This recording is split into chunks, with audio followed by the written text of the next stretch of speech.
খবরদার, আগামী নির্বাচনে আমরা যদি আগের বউয়ের শালি বিয়ে করি তো আবার আমাদের দেশে কখনো লবণ বেশি, কখনো মরিচ বেশি, চুরি আর বাটপারি ছাড়া কিছু হবে না। ইসলামী আন্দোলন বাংলাদেশ কি আওয়ামী লীগের দালাল? কি বলেন আপনারা?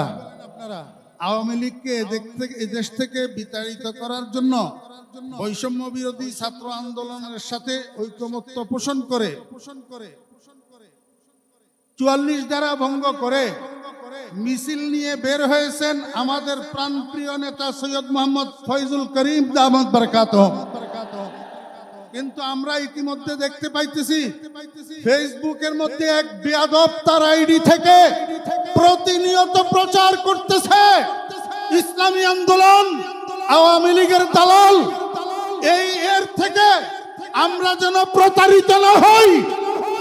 কোনদিন ইসলামী আন্দোলন কারো, শুধু আওয়ামী লীগ নয়, কারো দালাল ছিল না, বর্তমানেও নাই এবং ভবিষ্যতেও ইসলামী আন্দোলন কারো দালালি করবে না।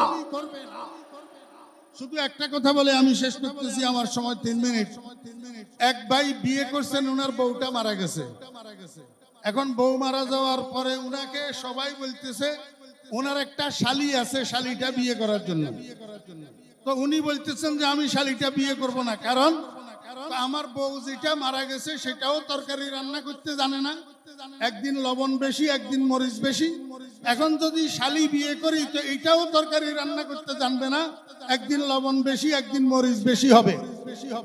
আমার ভাইয়েরা, আমি আপনাদেরকে বলতে চাই, আমাদের দেশের পরিভাষায় বলে আগের বউয়ের শালি, অর্থাৎ আগের বউয়ের বোন, মানে এটা আগের বউয়ের শালি। ওই আগেরটা যেরকম পরেরটাও সেরকম।